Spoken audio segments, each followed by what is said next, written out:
My name's Paul Sweeney and I'm the manager of Papunya Chula Artists in Alice Springs. I've been in Alice Springs for 20 years. The centre works in quite a unique fashion. It's owned by the artists. There are 50 individual shareholders, and on top of that figure we also work with probably an additional 20 or 30 artists, so in all probably about 80 painters altogether. The life of a painting could be pushed or pulled in a number of different directions. Some works are in production for many weeks. Some obviously are smaller formats that are completed much sooner than that. The works come in from the field, so we're talking a distance of about 500 to 700 kilometres west from where we are in Alice Springs. And once they're in Alice Springs, they get sorted, and that's where they could end up in a number of different places. Obviously we're curating exhibitions, we're entering awards on behalf of the artists. We run the gallery here in Alice Springs. We have a list of private collectors that we deal with directly, and we also wholesale to a number of galleries both within Australia and overseas. So at the point where the painting hits the floor here in Alice Springs, it could go in any one of those places. It might end up on our own website or on the walls here, so it's a great unknown until the work gets here, and it has to be sort of classed and sorted. But after that point, it could end up anywhere. On the Aboriginal community, where the Arts Centre is based, and we have two operations on two remote communities. We have the company being owned by the artists and being very much grassroots in the way that it's run, is completely open to virtually anybody that wants to have a go. It remains essentially an older folks' occupation, and certainly most of the main artists are in their 50s, 60s or even older. Having said that, there are some younger artists who are also developing, and it's a long process, and certainly not everybody that picks up the brush is a genius off the mark, and a lot of time is invested by the organisation to foster and sort of nurture those painters and give them the opportunity to develop and explore their own techniques and things, but it's very much open to anybody that wants to have a go. It's mostly the older folk that do the paintings, and that's men and women, and that could be interpreted in terms of their ceremonial and their cultural knowledge and position within the community.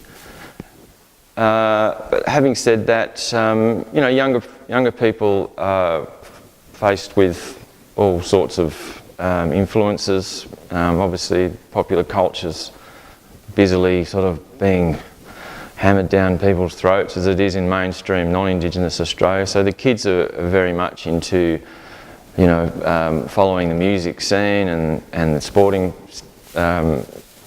pastimes are very much part of their lives. Guys play a lot of football, the girls softball and things like that. So it's something that's there, it's on the side, it's always available to them. Certainly everybody on the community has a relative, be it an uncle, grandfather or cousin or whatever, that's an artist, so that they're only ever once removed from the Arts Centre, if that makes any sense. That everybody frequents the Arts Centre. It's very much a social hub on the community. People come and go all day, and you know, it sort of has to be the right time in someone's life to be able to sit down and sort of go through that process. But certainly people are exposed to it from the day they're born, because the Arts Centre, as I was saying, is very much the social hub of the community, and everybody goes there. Yeah, look, the company was founded by older men, and it's just always been something that is generally done by the older generation than the younger.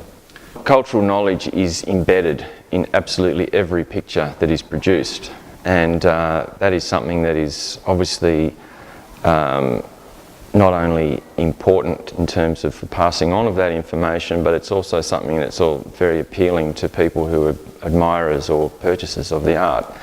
It has that extra layer to it. People can access through the visual gateway, if you like, a story that goes with the painting. Papunya Chula Artists has produced documents that travel with the painting through the life of its journey, whether it's bought and kept by one person or whether it's on sold. That document travels with the painting, so the story travels with the painting. So every one of the pictures that we produce here comes with information that's collected by the field officers directly from the artist. So it's vitally important that that information is absolutely key to the whole end goal. Admirers of the art movement have really been drawn into the work for a number of reasons, not just purely its visual aesthetic, which is obviously something pretty amazing on its own, but it's that layered aspect of it, and the fact that it comes from, you know, this remote place, and 99% of Australians will never venture to the area where this work is produced, and so it has a sort of mystery about it. There's obviously thousands and thousands and thousands of years of stories and culture that is interwoven into these images, but certainly it's initially people are just amazed at the impact that some of these pictures have. The work from the Western Desert is very particular in relation to the work being done in Central Australia in general. It's generally quite abstract. It's obviously very minimal in many cases. A lot of artists just working with a diachromatic palette with just two colours. The line is the powerful thing in that sense. That's where the sort of strength of those paintings lies, in that sort of line work, which has that incredible optical effect that many of the Western Desert paintings have. And I think that's the contemporariness of those images is something that is very appealing to people who are seeing it for the first time. It doesn't carry many of those regular iconographies that people associate with Indigenous art. They like the fact that it could be done by, you know, some non-Indigenous New York artist, for example. It's just got that amazing, it crosses over into a number of different worlds. The painters certainly do paint for a market. They are in many cases what I'd call career artists. They've been painting for, some of them 30 or 40 years. So there's no doubt that it's a job, it's a profession for them.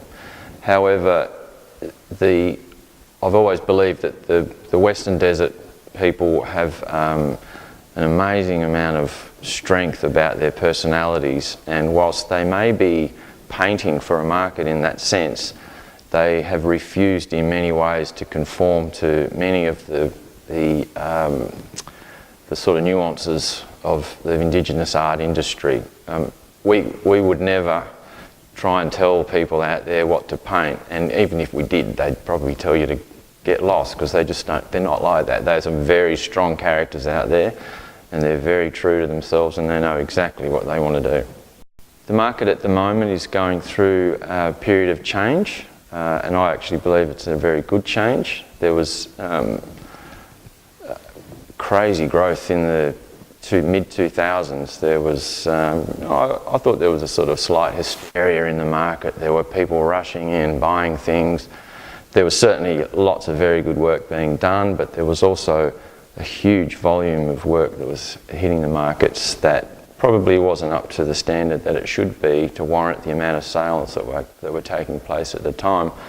So consequently, we've certainly shouldered and come away, and there was obviously other factors that came into the situation with the GFC and things like that going on.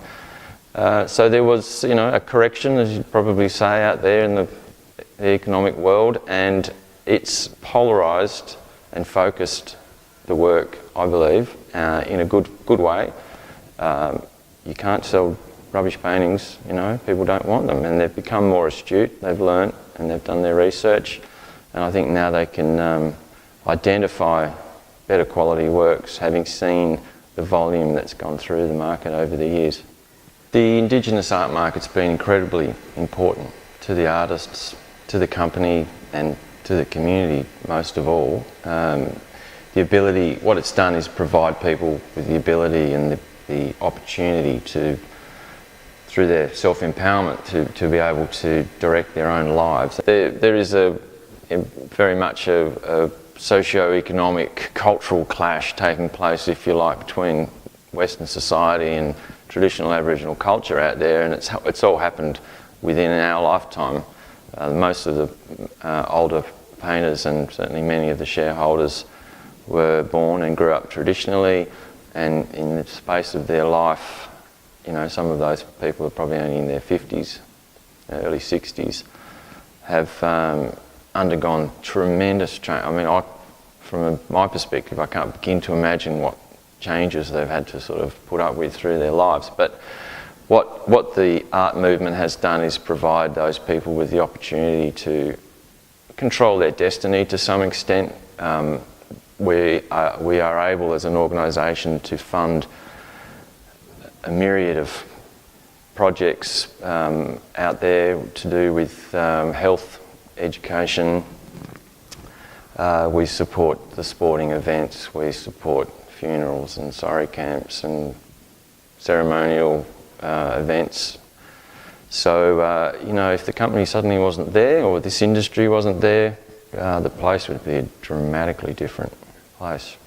People's approach to money out there is obviously very different, and it's something that I probably won't ever understand myself. The way people distribute their earnings is something that perplexes non-Indigenous people and probably always will, but you just have to understand that people don't generally have our mentality when it comes to acquiring and securing their futures. It's something people lead a very immediate lifestyle out there. It's very hand-to-mouth in many cases. People earn to provide for their families.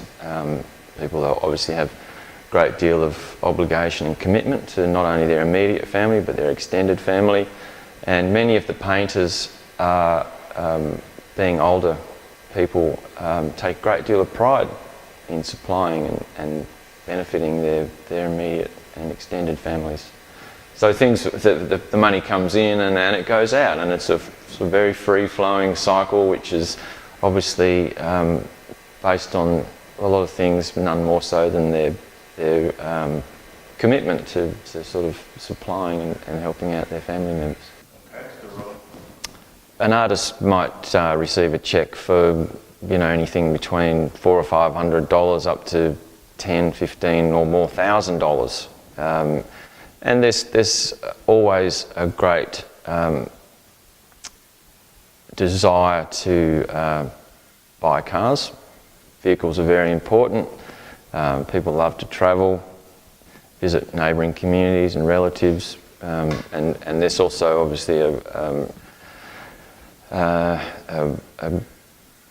pride that's involved with being able to you know, move yourself around and be able to do things that need the use of a car.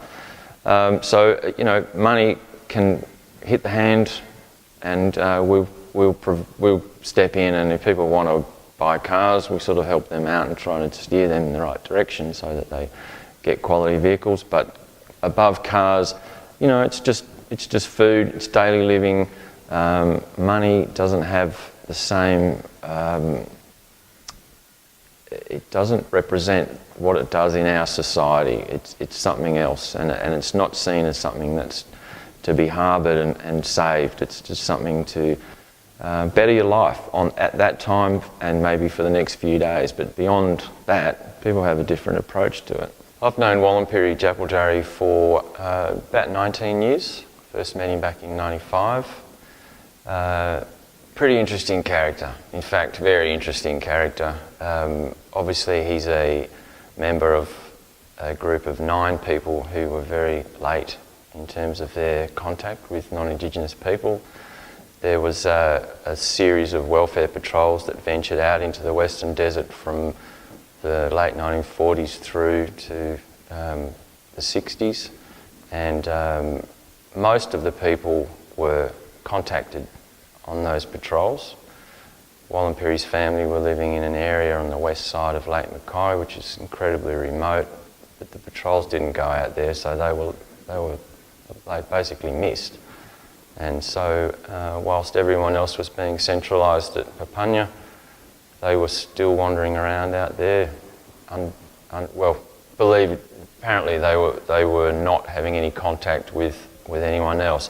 I have heard other stories that there were people coming in from Balgo and other areas. So there's mystery around it. You know, it's quite romantic. It's a bit sad. It's sort of, from a non-Indigenous perspective, I think it was nice to know that people were still living traditionally out there. But eventually that all came to an end, and they moved into Kiwikura in 1984. And he was very quickly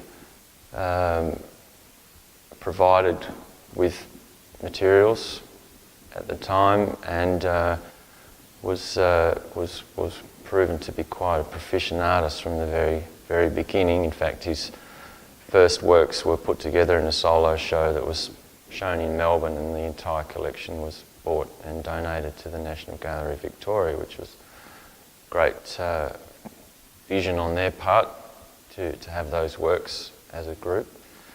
But over the years, he's very much been at the forefront of the men's painting movement, and has really had no problem dealing with the size of the paintings that he works on. He's very confident, and he's got an ego to go with it, which you need as a strong character. So he's a very big part of this organisation. I don't think it would be any different for him to live in today's society than it would be for any of the other group who own this organisation, given that many of those people were born and grew up traditionally. They've had the same journey. They've crossed over into Western culture. Some people deal with it better than others. I have absolute empathy for those people and what they've had to change over the years in terms of their lifestyle. And mainstream Australia is quite a bit short-sighted and not very understanding to believe that that's something that people should be able to do easily. Try the reverse, and I think that it would be a great awakening for non-Indigenous Australia to come out here and to meet these people and sort of try and walk a bit in their shoes to get an understanding of what sort of changes they've had to make over their life. The most preeminent Aboriginal painter today. Oh, I can't answer that. It's the most preeminent artist, most preeminent Aboriginal artist today. Well, I'm biased. I'm very biased. I'm very Western Desert, so it would be a Papunya Chula artist. Wallumpiri, look, all things aside, he's a very important painter, and he's certainly a very big part of this organisation. I tend to lean a bit more towards the older men in particular. I like the feel and the way that the old men paint. I like the scratchiness and the looseness. There's a lot of emotion and there's a lot of personality in those very old, rough paintings. Without naming names, Wallumpiri is certainly big on my radar, but I do like the really old men's work. The most important female Aboriginal painter today would be Yukulchi Napangati, Wallumpiri's sister. She's young, she's energetic, she paints great pictures, big pictures. She's versatile, she's got a number of different compositions going. She's just recently had a sellout solo show in Sydney, and I think she's got a lot ahead of her, and she's already achieved a great deal. She's only early 40s, and you know, she's been painting for nearly, she's been painting since 1996, so she's already been painting for a long time, and I think she's got a lot ahead of her. Kulchi Napangati has an amazing story. She was one of the group of 9 people who were very late to have contact with Western society. She came out of the bush with her family in 1984.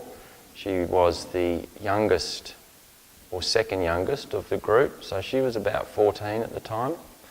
And you know, she started painting in 1996, and compared to what her work is now, they were radically different. I mean, she's become a greater painter with every year that's passed, and she's now at absolute peak of her output. She's doing brilliant work, big, large-scale works, very fine. There's a minimalist visual look to her works. They're very carefully done. She's meticulous and versatile, as I was saying. She's got a number of different things that she's exploring at the moment, but I believe she will be a very, very important artist as time goes by. When I first met Wallumpiri, he was, you know, it was 19 years ago. Obviously we're all a bit younger, but he was at that stage, you know, he was a pretty serious player in the overall picture, but there were also at that stage some of the very early painters were still around. Mick Namarari, Yala Yala Gibbs, Anajari Jamba Jimpa, Turkey Tolson. So he wasn't really at that point that he is now. Obviously, you know, he's one of the main sort of 2 or 3 guys. But at that stage, there was still some pretty serious players on the scene. So he's had to work his way up through the ranks, and he's done that very well. He's a very consistent painter. I've always been impressed by his ability to produce very, very high quality works consistently, and that's something that's easy to sort of be sort of unrealistic about. I mean, you just get into a belief that, you know, each picture that comes out is going to be a good picture, you know, and that's sort of unfair in a way. I mean, artists have got to be able to drop one every now and then, which he very rarely does. I mean, he's quite amazing in that sense. So the large-scale painting Mamal Julkulnyo, which is a site on the western side of Lake Mackay, it's a large-scale painting which is in the show, is a iconic painting. It's him in full flight. Brilliant work, tight, well resolved, visually just sort of in your face, really strong picture. The site itself, as I mentioned, is on the western side of Lake Mackay. It's a clay pan site. Number of different artists refer to the same site, but for Wallumpiri it's very much in his homeland. That's his true place there, that's his country. The site is Claypan site, as I mentioned, which has it provides the growth of a certain plant called mangalpa, which is a seed-bearing plant, which is very important. Traditionally, people would harvest this plant, grind it into damper, and no doubt there was a lot of activity going on when this plant was in proliferation. So the site is something that is very much an important part of that painting.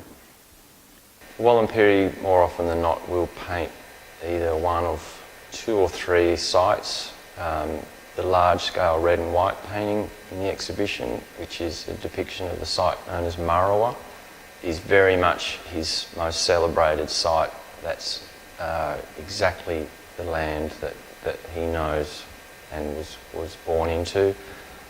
It's again on the western side of Lake Mackay, but is a painting a site rather that he refers to, has done for his whole career. It's obviously an attachment that he has that is very much part of his inspiration and his subject matter for his paintings is quite often Marrowa, which is, if you asked him, you know, who are you? He'd sort of almost say Marrowa.